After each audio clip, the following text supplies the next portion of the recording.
You know what, Blake? Everyone doubted me. I said I was a little bit nervous about Jordan Binnington, and you know what? I was apparently right to feel that way. All right. I think Mm-hmm. everybody on Twitter owes me a collective apology for my correctness. He was good.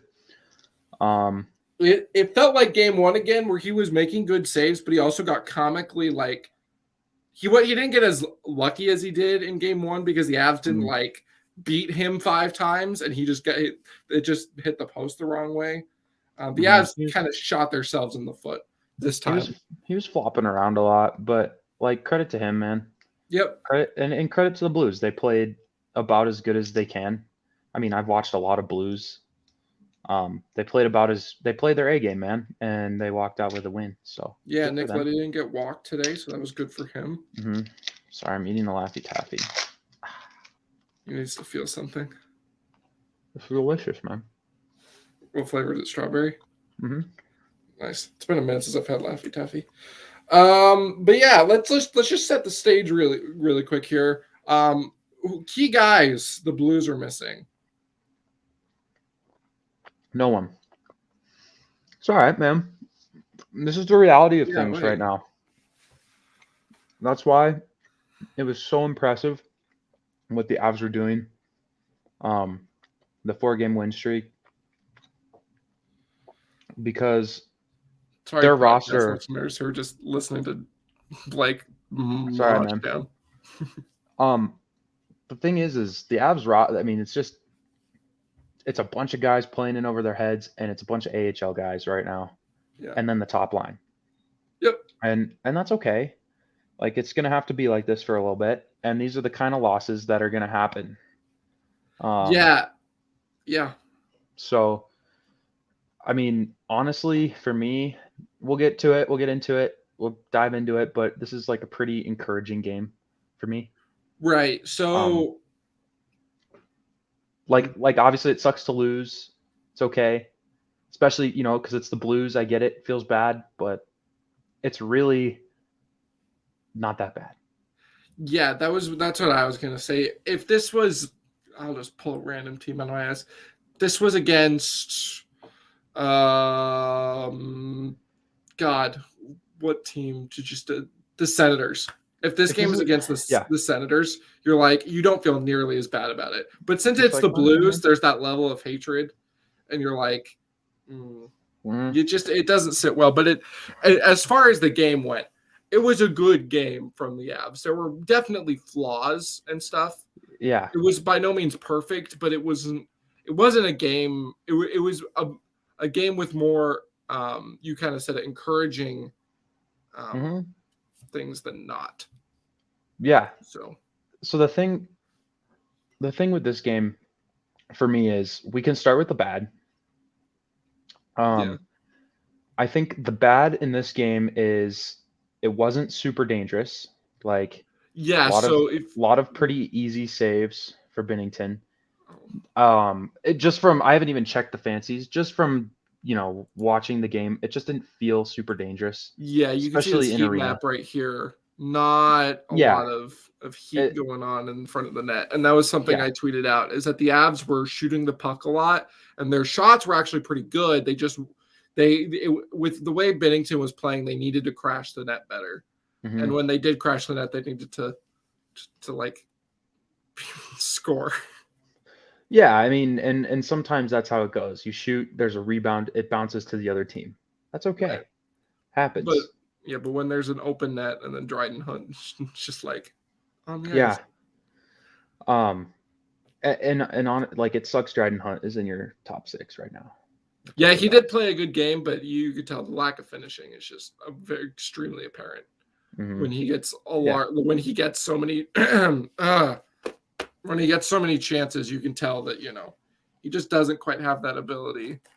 Every so often he'll hit what he did on his 1 goal this year, where he absolutely sniped. It's just the reality of things right now. And so the bad, I want to start with the top line. Specifically one guy. We'll get to him, but I think that line the whole night kind of just got chewed up by Robert Thomas. In terms of quality, they actually did. So quantity was pretty even. Yeah. Quality favored Robert Thomas, his line a lot. Yeah, it was about 65-35 for Robert Thomas. So, and that was something that was interesting to me, is when the Blues started the O'Reilly line, I was like, oh, the Avs will just throw McKinnon on O'Reilly, because that has worked for ever. Nathan McKinnon owns Ryan O'Reilly. We know that. So I was really surprised to see the Comfer line attached to O'Reilly and McKinnon attached to Thomas, because for me it seems like you want the Comfer line on Thomas, because I mean, you want nothing to happen when those guys are out there. And you know, McKinnon chews O'Reilly up. So it was an interesting way to deploy the lines. I wasn't a fan. I don't often criticize Jared Bednar, but tonight I will. It was odd. I also don't like benching a top 6 player, no matter how good or bad he's playing. Yeah. Don't like it. I think I'll touch on the top line really quick. They definitely, I know. So they obviously had their moments where it just wasn't very good. Like what you need to look at here is you know, like you said, the quality.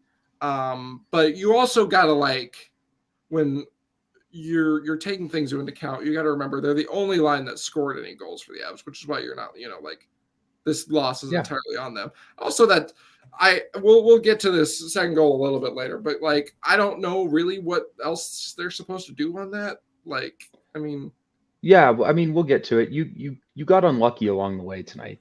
And to me, this says a lot more about the Blues as is than it does often the the case with games against the Blues for some reason. It's okay, man. Like, this says a lot more about the Blues than the Avs. The Blues don't have any injuries. Maybe one or two here and there. I don't know. They had their full team tonight, it appeared. And they play their A+ game. Like I said, watched a lot of Blues. They played really well. Best game and played all season. And they got a 950 out of Bennington, and they barely squeaked out with a win. And they got outplayed by half an AHL team. This felt so, honestly, the Blues, like, I don't like. It was my bold prediction that they missed the playoffs. Like, I still think they're a bubble team right around there. They're not as bad as they started, but they're not very good. Which and that also feels bad too if you're the Avs. But like, I think if you're a Blues fan, man, you gotta, like, you take the win where you can get it, but man, that's not an encouraging sign. I think a lot of Blues fans are getting the mask of, oh, we beat the team that knocked us out of the playoffs.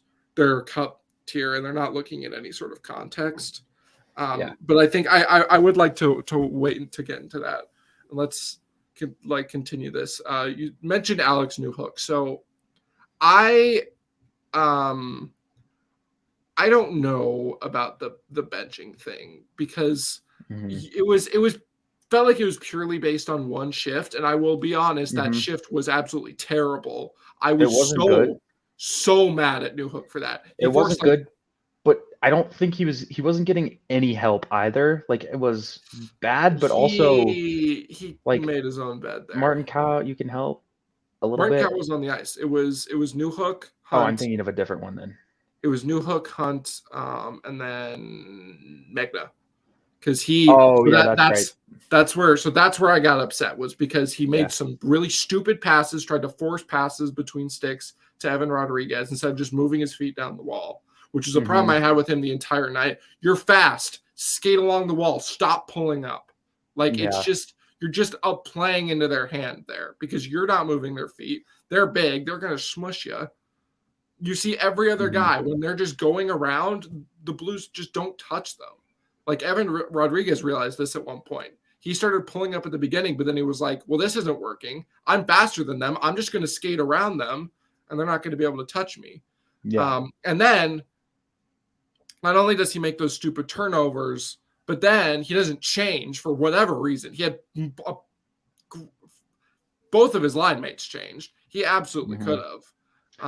Yeah. And then he gets stuck in his zone. Shift, but yeah, he gets stuck in his zone because he's tired. So it's a little bit like, I understand you're tired, so it's probably not your best effort, but also change before you get tired. Like, it was kind of like, it's a weird comparison, but like Austin Matthews in that Toronto game where it's like he gets cooked in overtime because he's tired, but also change before you're tired, bro. It's not that hard. That's all right, man. This shift, it wasn't good, but hockey players have bad shifts all the time. Yeah, no. It happens. And it sucks that he was benched because it shortens the bench even more. You take an actual NHL player out of the game and just have to play your non-NHL players more. Yeah. I think it's tough. So yeah, and like I understand, and I'm not advocating for the benching. I don't know what's with him. You thought he was picking up speed, and then the last 3 games he's just kind of been super quiet. It's okay, man. It's okay. Yeah. I'm not saying he's not going to be the 2C. He's a confusing player to read so far, but it's early in his career, so that's kind of how it goes. You can't evaluate him as a 2C based on what we've seen so far, because he's not playing enough, and he's playing with Martin Kaut. Martin Kaut doesn't look very good. Really? I thought he looked. No, not in arena, man. Martin Kaut is playing in over his head. What glasses they're giving you in arena, but Martin Kaut's playing in over his head with those guys. And that's just kind of how it is. I can agree with that. Like, I've thought in other games, like the last 2 games, he hasn't looked as good as he did against Columbus. But this game for sure, I think this whole homestand he hasn't been very good. And I don't think that's not like against him. Like, I just think he's playing against top 6 NHL players, and he's not one, and that's okay. Yeah, but I mean, he's trying to figure out the NHL still, and that's okay. It's fine. He's not my main thing. It's not my main issue tonight. Yeah. My main issue tonight is the top line defending, because they are the reason that I'll extend this to the top line and Devon Toews, because I'm gonna stop wearing this jersey, by the way, because every game I've won it except that game 4, the game 4 against St. Louis. He's been bad. He's been just really bad when I wear this jersey. It's kind of like my EJ jersey. I wear it, and then they're just like, I'm gonna suck tonight. Yeah. It's so I think the top line, obviously the first goal, just get this over with. Makar's got his guy, Buchnevich. Yeah. He plays him okay. McKinnon, his guy is Robert Thomas, just gets beat. You don't see it often. Robert Thomas is really fast. He beats McKinnon. Good play. Also, Devon Toews, where you at, bro? You're a defenseman. So that's kind of that. And then weird finish. I do want to say, I think Makar needs to read that a little bit better. He can't overcommit on a guy right there. Well, so at the time right there, McKinnon was actually even with Thomas. McKinnon just, for whatever reason, didn't give it 100 until he was like, oh shit. So yeah, and I mean, I just think that whenever you have one guy back and you don't have an actual defenseman, I feel like he's a bit smarter than. I don't have a huge issue with that one. Yeah. Just because Nathan McKinnon, you're used to him winning races like that, and he just doesn't. And I just think if you're going to commit there, you have to make that pass a little bit harder on Buchnevich than Makar did. I think because he made it so far in, like, he wasn't really even close to the blue line yet, that it's fine. Because if you're defending him out like almost to the red line, you're usually pretty good, in pretty good shape there. McKinnon just got beat, man. That's like, that pass is going to probably get through 80% of the time, even if Makar does better. That's just not my main issue on that play. And it's not mine either, but I think it's fair to say we can expect better from him on that play. But It's just it wasn't a huge thing. It wasn't a huge Yeah, deal. we could talk about that finish. What do you like? I don't know what to think about it because so when I was a ref, they tell you to yell like when the puck's close to the goal line. I don't know how they want to do that in the NHL. I asked a guy who's like a reffing expert kind of, and he was just kind of like, I doubt it matters, and I tend to agree. I just thought it was like a weird play because usually goalies when it goes like that, like you'll see the ref going like this, or they'll like reach behind and like try and do something. It was a really weird goal. You never really see stuff like that where it goes. Yeah, so I prefer Out. to talk. I prefer to talk about like the actual hockey. I don't want to get into the. I don't want to really get into a puck hitting the post and then hitting the goalie and then going in. Like that's Yeah, just what happened. it's just kind of a sign of like just the weird. But it was weird luck tonight. It's okay. Yeah, did you I'm curious because you're kind of like right there. Did you think right in front of me? Did you see it? Did you know it didn't go in on the first shot? No, yeah, you could clearly tell it hit the crossbar. Okay. And then so at first like Bennett turned to me and he was like, "Are you sure like that went in the first time?" And I was like, "I think so," because everybody stopped playing. And then we saw the replay and it was very clear. Like, no, didn't go in the first time. Very often you don't see a player that shoots it celebrate after that too. Usually they know. Yeah, usually they know. So, but that's not the main thing here. Right.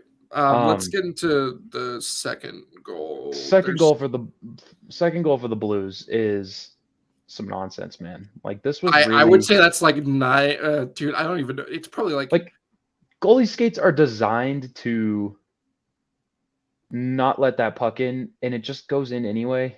It was and it's so just, not only it's just some BS, man. Not only does that happen, but Saad isn't even trying to shoot the puck on net there. That he's trying to center it. It goes off Makar's stick. Yeah. And then onto the net, and then slowly goes down Georgiev's foot, and it's just like I don't understand slow in real time. The Blues sacrifice every time they play the Avs, but clearly it works. It's all right, man. I'm not really one to complain about luck in hockey because it goes both ways. I know. I just think it's hilarious. Like the luck that team gets some. Like we saw it last year. I mean, they're 6-8-1. Like, yeah, they're definitely like they're 6-8-1. So I like the Blues aren't like they've got their own problems, but that goal. It was so weird in person because you just see like Saad is trying to pass it to the middle, so I kind of look to the middle, and then just like that, I see it hugging behind the post, and I'm like, what? Yeah, it's in our net. So, and none of the players knew it was in either except Georgiev. Yeah. So weird goal. That's the stuff that. That's the stuff that loses you games when you're playing with half an NHL team. So you can't afford those bad bounces there. No. But also you can't afford to not finish on empty nets is just as true. So yeah, I feel like that's worth mentioning. It wasn't just that the Avs got unlucky. And you got a 6-on-3. You got a 2-minute 5-on-3 at the end, and you couldn't score. So that's Let's talk about this third goal really quick. So really quick into the period. It's goals like that are frustrating because you're like, we can admit that call at the end of the period was bad. So that it gets a little bit of that feel bad, but also like the Avs, what are you doing, Devon Taves? What the hell? What is it like? It's like he's doing his Nick Leddy impression out there. He just got burnt. Yeah. So Jordan Kyrie's really fast, and Devon Taves it just didn't respect him, man. And that's something the Blues will get you with is they sometimes do unconventional stuff to catch you off guard, and it feels really slimy, but that's just how they play hockey, and that's okay. Some teams are like that, like the Blues, the Stars, Vegas is like that. Just some of these teams, like Minnesota's like that too. The Isles do it. The Isles do it, man. Like all these teams that are slow and have a couple of fast guys, like slow, not very good, have a couple of fast guys. They do this kind of stuff that's really slimy, but it works when you just get caught even just a little bit. Like Taves, his gap looks decent. He's just flat-footed, and he gets caught a tiny bit, and Georgiev wasn't even close. So yeah, it was, and it loses you the game. You have to be better than that on the PK, because the number one thing you cannot let happen when you're on the PK is a rush chance. You got to make the other team earn it. You got to make the other team earn it when you're on the PK. You can't let a rush goal. You can't let a rush goal in. Yeah, the rush goals on the PK That's just unacceptable. Unacceptable. Man. Yeah. So credit to the Blues. They do an unconventional thing. It works for them. It does all the time. It's just how those kinds of teams play hockey. Yeah, basically, you got to be ready for it. This is very similar to the style that the Blues played last year. Wasn't great defensively, but I mean, they were definitely better defensively tonight than they were last year. But they weren't very good defensively tonight at all. Well, the danger was a little was. I think that's more on the Avs, man. The Avs.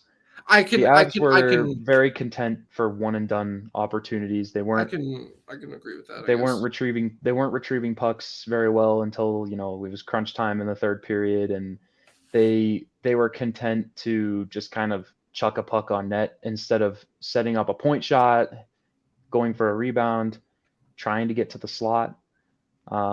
It was just a lot of questionable decisions, a lot of lazy. I don't want to call it lazy, but it was like they didn't want to set anything up. You know what I mean? Especially at 5v5, they didn't want to set anything up, and Cale Makar has a good shot. Devon Taves has a good shot. They were just content to chuck it on net from the wall, Yeah. And it just was like, come on, man. Massive amount of shots blocked, by the way, tonight for the Blues. Yeah, I mean, it was a lot. Yeah. But yeah, so let's move to the positive. One of the bigger positives I thought from this game was JT Compher. I thought he was absolutely moving tonight. That whole line, man. Just every game, it's a really nice right now, because even with the top guys, you don't know what you're going to get every night. Right now, it's really weird, because some nights they're awesome defensively and also good offensively, and you're like, yeah, vibes. And some nights they're good offensively and take defense off, and then sometimes they're just bad at both, like tonight. Yep. So, well, I don't know about if I would say they were bad at both tonight. They scored the only 2 goals for the Avs. I'm not going to say they're bad. I mean at 5v5. So even the first goal, the first goal is a rush chance, and it's not the most dangerous play. It's a nice play, but they didn't set much up at 5v5. Wasn't terrible. It wasn't great. It was just okay. The defense was awful. So it just, to me, this all keeps boiling down to the main point of your top guys played not very good. They still managed to score 2 goals for you. You still only lost 3-2 against an actual full NHL roster with a bunch of scrubs. With Martin Kaut on your second line, and Sampo Ranta, Andreas Englund, Jason Megna, Jacob McDonald in your top 4, stuff like this. EJ in your top 4 is a joke at this point in his career. It just he was awesome tonight. But there were times where I was like, stop doing things. I'm never it's something I have to get used to, just accustomed to him not doing. When a guy gets a puck past him, he holds on to them for way too long. There's a point where I'm like, okay, turn around and go get the puck, and then he has to let go of them, and he turns like a Mack truck sometimes. Yeah, it's what old men do. It's okay. Yeah. He was the condor tonight again. Him. He was definitely flying in the he wanted it, man. I just wish he would have shot at blocker. He was picking on the glove, and it was too easy. I think that Binnington made one sassy glove save, and I think he got a little bit ego. He was like, I'm gonna beat you there. I mean, it was he's him, and then the Compher line. No complaints at all. Yeah, just good stuff from them. Evan Rodriguez, pretty good. He was really good, man. He just couldn't finish a thing. Yeah, he was fighting the puck a little bit too, which is weird to say for a guy who was going as good as he was. I mean, a little bit. It didn't feel like it. Yeah, he just there were times where it just kept bouncing on him. I noticed. So then, I mean, weren't impressed with Kaut. I thought he was pretty good. He could have drawn like 3 penalties. So here's my question. What happened in that one in the third? Because it looked like he got high sticked. Altitude only showed a replay of him getting hit in the leg, but it looked like he was holding his face, and he just skated off with his own power. So I'm like, this math ain't math in here. Something he got cross-checked in the lower back, which makes you stand up, and then his legs went out from under him, got tangled up weird, and trying to catch himself, he jammed his elbow into the ice. It was elbow. Okay. And he was holding his elbow on the way back to the bench. I was like, shit, like, right. And he ended up being okay. Probably just a bone bruise in that case. So yeah, might have funny boned. I don't know if it was. He was in a lot of pain, so I would imagine bone bruise. Maybe his funny bone's not very funny. Maybe it's like, I don't know, someone who's not very funny. He doesn't show any emotion, so wouldn't surprise me. Yeah, no. But yeah, so Makar was good tonight. He was okay. I mean, he wasn't Kel Makar, but he was all right. Yeah, I mean, he had a couple assists. 61% Corsi for 54% goals for expected. Good numbers from him. Mm-hmm. He was definitely like laying the body a lot. I noticed that.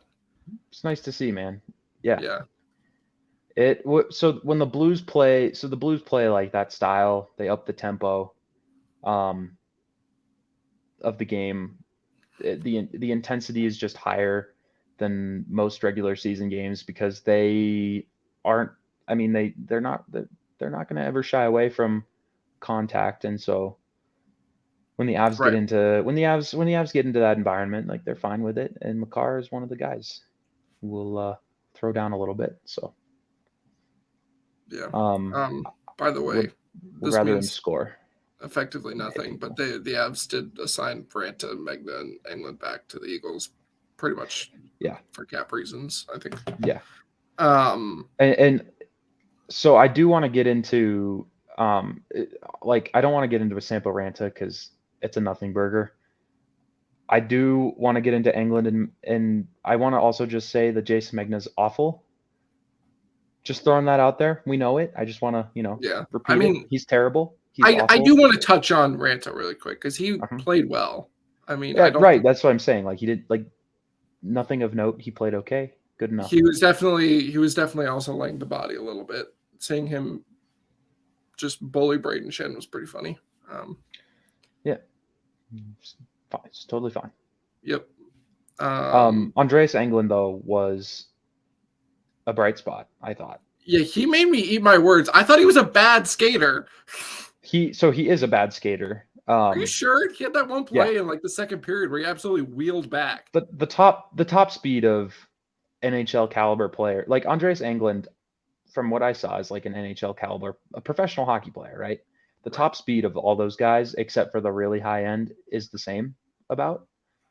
So, I mean, you take the bottom 6 forward group and the bottom 2 pairs of any NHL team, and you make them skate in a straight line as fast as they can.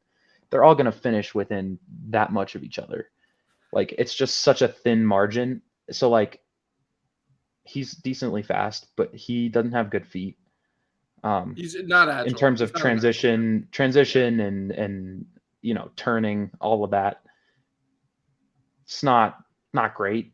But it's also not as bad as other people we've seen. Definitely Curtis McDermott. Curtis McDermott. For sure.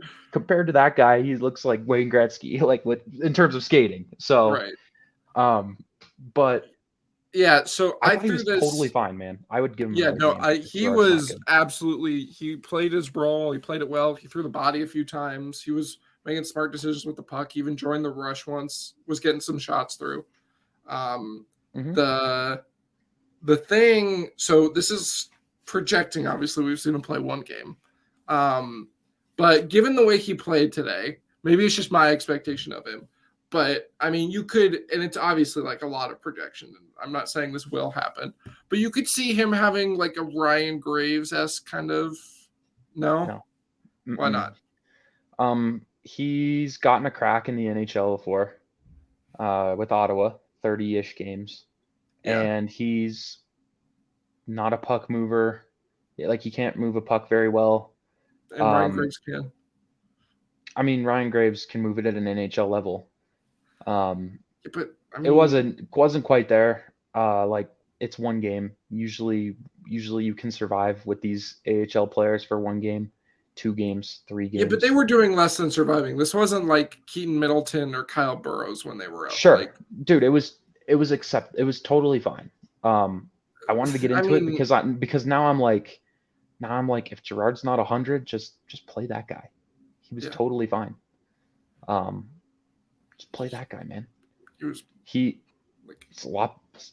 I hate shitting on the guy like this, but he's better than Curtis McDermott. At defense, for sure. Yeah, it honestly, like, better than, almost as good as Jacob McDonald at this point, man. Like, I don't think Jacob McDonald's looked very good at all since he's been up with the Avs. He had some moments. I mean, he was at least doing some things on offense today, but his defense is really not good. Yeah. Which was kind of something that I was expecting to happen. He can move pucks pretty good. Like, I like Jacob McDonald moving pucks, but his in zone, nah. He's just not he's just not the smartest hockey player. No. Yeah. You put that guy in a game you put that guy in an NHL game with actual systems, and it's tough. This is why he's a point per game defenseman in the AHL, and as an NHL defenseman, he's. Yeah, I mean, honestly, if you maybe for the sake of the Eagles, maybe you keep Englund up and send McDonald down. McDonald's better. All right. Yeah, I roll J-Con. But I think, like, Andreas Englund, back to the main point, totally fine. Yep. Like, I watched him in preseason too, which is why I was like scared, because I was like, this guy's really bad, chucking pizzas up the middle of the people. He was icing the puck whenever the puck touched his stick. So this is where my Ryan Graves thing comes in, because I noticed one bad play he made with the puck. I mean, he kept it pretty simple, but it was when he rimmed it around the wall and it went right to St. Louis. Yeah, that was the one guy. Yeah, third period. Yeah, the one time. It didn't even matter because the Avs got it right back.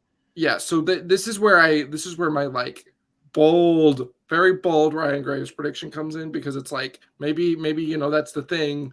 He wasn't playing with structure that you usually see. Maybe the structure gives him. It seemed like he was one of those guys where the structure of an NHL game. You could definitely see him being like a bottom pairing guy on like a. Dude, he looks like a totally fine number 7-8, 8-9, like fine. Nah, I'd say 7-8. When you get towards a bottom level team, you're giving him too much credit, man. Like, I want to see more than. There's a lot of not very good defensemen in this league. I want to see more than one game, man. I think that's because fair. I have a feeling he shows his true colors, because you can see it. Like, you can see the downside. If he, maybe. Yeah. He makes one poor decision with that noggin and he's burnt. I'm telling you, man. So, but totally fine. But yeah, man, I just think you lose this game. Did the Avs have so the Brandon goal was 5v5, right? Honestly, the difference in this game, man, you get beat on one breakaway, and whatever the fuck happened on the second goal, it's just really unlucky and it sucks. Yeah, it's I want to get into this 5-on-3. Yeah, you're a lot more frustrated with it than I was. I mean, for me, the big thing, I just people like I mean, in my head, I was the first person to mention it, but by now, when I'm doing it verbally, I'm not the first person to say it. Like, the 5-on-3, I honestly would have kept it a 5-on-3. Yeah, so there's two. It felt like it was going a lot better, and then they added a 6th guy, and then it was just kind of a mess. There's two reasons for that. One, you can get pucks through lanes better, passing lanes and shooting lanes. Right. Second, the other team can't clear the puck at free will. Right. Yeah. But I actually do agree with it because he sent Newhook out there so late that like even if St. Louis cleared the puck and it didn't go in, the Avs wouldn't have had enough time really to get the goal. So that wasn't the bit that the main concern for me was the passing lanes, because you could tell, they were kind of sending some stuff to the middle, and once Newhook got out there, they were purely outside one-timers only. Yeah. Yeah, I think after before the sixth guy got out there, McKinnon makes a nice pass to Makar. Binnington makes the save of the game. That puck was labeled short side. He just saved it. It's okay. Yeah. Makar could have shot it. If Makar could have shot it that much higher, it goes in. Or if he could have shot it like anywhere on the left side of the net. It looked like it was to the left side. It was he shot it directly like back against the grain. So basically, Binnington. I know what you mean. What? I know what you mean. Yeah. So so pretty much he hit Binnington right in the family jewels as he was sliding across, which it was an inch lower, and that's actually a goal. Like it hits him, bounces down. Inch lower, this much higher. It's probably like it looked like it was going short side. Yeah. If he shoots it an inch, and then they set up their stagnant and with the 6-on-3, and their main goal is to get it to McKinnon for a one-timer, and that's not a good plan because it just doesn't work that often, man. Maybe like 3 or 4 times a season that shot goes in, and then he collects the rebound and he just loses it out of the zone. I don't know how. I was like, what the hell happened? His super active hands let him down. And we've seen it happen a lot before. Right. When he's the guy and you're trying to come back in a game, it just doesn't go amazing, Right. It never has. That's why if you notice when the Avs were when the Avs had all those comeback wins last year, most of those games were when they didn't have McKinnon. Just I don't. FYI. And then in the playoffs, I think it was less that and more that they came back before they pulled the goalie. Right, and it wasn't really McKinnon. And you notice in the playoffs, obviously McKinnon had that one insane goal against the Blues, but other than that, when they came back, it wasn't really McKinnon. That's not true. What other game? Edmonton game 4. You've got Kadri. You've got Kadri in game 4 against Tampa. You've got game 4 against Edmonton was kind of a full committee thing. I mean, yeah, but you've got Arturi Lehkonen scoring the game winner from Helm and Makar. Right, but I mean, in the playoffs, no one person is going to mount an entire comeback. But right, but I'm just saying, like when you make Nathan McKinnon your guy, when you're trying to come back and you're whatever it might be. Tonight it was a 5-on-3, but most of the time it's going to be a 6-on-5. Like when you're making him the guy, it just usually doesn't go great because he wants the perfect play, and you're just not going to get it when it's okay. So all right. I've a question for you. So just last season, think of all the goals the Avs scored with an empty net. It was the Landeskog one against Boston. I honestly can't think of any more. So I don't know the exact numbers, but there's a large amount of them came from goals from the point, and even in recent memory, Bo and Byram against Columbus. Bo and Byram, Devon Taves against the Senators. Yeah, and then McKinnon from the point though against the Senators. Yeah, and then and then you think back a little bit further against Tampa Bay in that one game in February of 2020. What happens? Shot from the point. Yeah, a Pittsburgh game from a few years ago. Yep. Makar Shot shot from the from the point. point. Yeah, I think it's just one of those things, man, where when you're trying to force it to the middle when you're down 6-on-5, it just doesn't go well. You've got to get the puck through. You got to crash the net for a rebound. It's just if you're gonna use your bodies, if you're gonna use the body advantage, that's why it works so well when they do those shots from the point, because they have players who know how to get them through and they have enough bodies to put in front of the goalie. And especially on this 5-on-3, it's just too fancy, man. Like, you can't be looking for a perfect play. I get it, it's a 5-on-3. You just gotta shoot. You gotta hope. You gotta shoot from a semi-dangerous area, crash for a rebound. Hope you just beat Bennington because he's a goalie that you can beat. He's not the best goalie. Like, he had a good night, but it just wasn't. It wasn't elite. It wasn't like anything super special. But will not be the best goalie performance Seattle's faced this year. No, and it already. And actually, it probably hasn't because Vitek Vanacek and Shesterkin already. So yeah, Vanacek, I'm a little. You can't tell me a shutout's better. You can't tell me a shutout's not better than that. I get it. I get that game. When it's only like 20 shots, you know. I get that game was. I mean, he didn't give up a goal, so. Right, and I mean. The thing is like, this game. There's so many positives you can take from it because like, so this is what McKinnon and Rantanen look like normally when they're together, is just not the greatest in their own zone. And like, they score great, awesome. This is why they were going to get separated on the Finland trip, because of games like this. Yeah. So, but then they started winning where it just doesn't click. So. Yeah. But when Nuke comes back, I mean, I feel like they could even do it now, but we'll see. So let's get into our 3 stars. I mean, I play the game really quick. What's your moment of the game?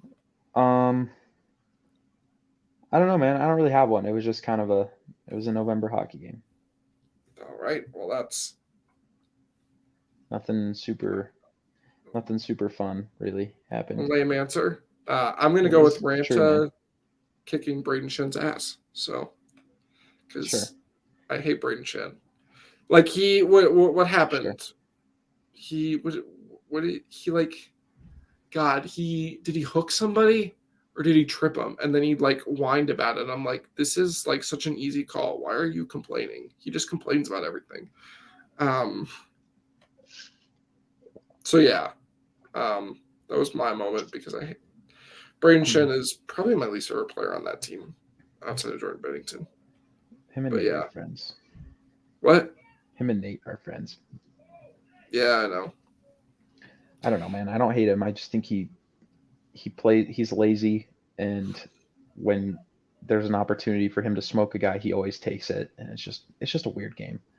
Yeah, and he's also, but it's really the whining to me. Like, remember when he threw the most giant fit after like he high sticked Manson in the game 1, and he lost his ever loving mind. Yeah, it's all right, man. And then he went and chased after the refs. Oy. So 3 stars. You can go first. So my 3rd star is probably oh boy. I'd say Mikko. I know he didn't, like the fancies aren't the greatest, but goal and assist, you take those every day. Really nice shot too. 2nd, I'll go with Erod. I thought he was really playing well tonight. Obviously didn't fill the net. And then the 3rd, I'm just gonna go with Compher, kind of representing that 3rd line, because they were definitely the Avs' best line tonight. So I will mention Georgiev. He had some nice saves. Yeah. So I'll go Makar at 3. I didn't think he was Superman Kale. But he wasn't bad.